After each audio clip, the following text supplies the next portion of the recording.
First up, a quick update from Bengaluru, where dense smoke continues to cloud the Bellandur lake in the city after the fire broke out yesterday. It's known for its toxic pollutants and foam that spills on the adjoining road and now has become a common occurrence to see the lake on fire. Flames raging on for a while, and the area was enveloped by this huge clouds of smoke, as you can see for yourselves on the screen. Fires, in fact, are often sparked by deadly pollutants in the lake, but this time we hear that the fire was caused as a result of a pile of burning garbage. On Thursday evening, a part of the lake caught fire, with fumes spreading across Sun City apartments and nearby Bellandur flyover. Illegal dumping of debris has been a common occurrence near the lake, and the debris, in fact, that is dumped near the lake was set on fire that led to the blaze. Let's go straight across now to Nolan for more on this. Nolan, this is absolutely shocking. First, the deadly froth surfacing from the very famous Bellandur lake, and now the lake catching fire. What was the result of this fire, and now are things under control?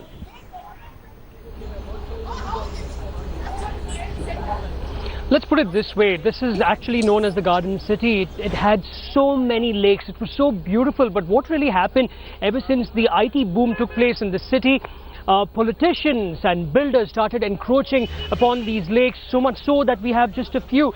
And amongst one of them is this huge Bellandur lake, which spans more than 800 acres. You can imagine how big it is.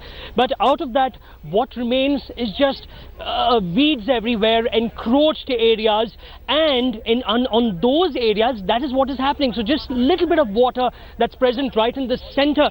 Now, what happened yesterday, somewhere in the evening, it caught fire. Now, this is because of the effluence in this particular lake. There's detergents, there's debris dumped over here, there's stone, there's everything what one would not expect in a lake. You will find this in the Bellandur lake. In fact, a resident over here who saw this firsthand and who have actually had to undergo this almost every now and then. Meenakshi, do tell us what happened yesterday, what did you see and what time? Actually, it's evening time, around 4:30 to 5, when my daughter came in the balcony. My balcony is lake view, and she came and she's saying, Mama, again pollution, so much pollution, kitna fish marega, kitna zyada hum logo ko problem hota hai, why they don't think about us, and they should think about the residents. Around only in Sun City 1600 flats are there, and it is surrounded by other Shobha, Embassy and other buildings. But people are coming, like authorities are coming, and they are doing promises, but we are not seeing anything. Since 12 years I am staying here. All right. I just wanted to ask you, you said that your apartment is lake view. Yes. Now, do you suppose in hindsight you should have got the road view rather than the lake view, considering the fact that you only see effluence, you only see it on fire every now and then? The road view would have been much more better? Yeah. I think like that, because my daughter is saying, no, ki they are like beautiful view, but we are not seeing it, so it is better, because so much pollution, we are inhaling that.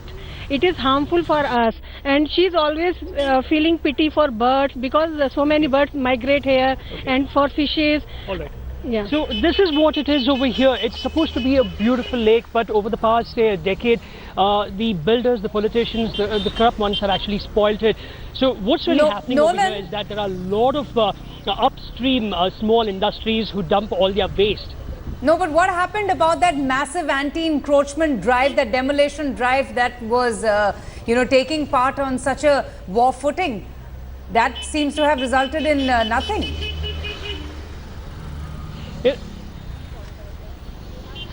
Good, very, very good question, and I'll tell you exactly where it stopped. They went about the anti-encroachment drive. They actually removed all those houses, not buildings, small houses on lake beds. But the anti-encroachment drive stopped the moment it came and in front of an actor's house and also a very powerful politician's hospital. Okay. That was the end of the anti-encroachment drive, and that was the end of the entire story. Well, with that, we'll have to end it right at the point that you made, a very important one. Nolan, thank you so much for joining us.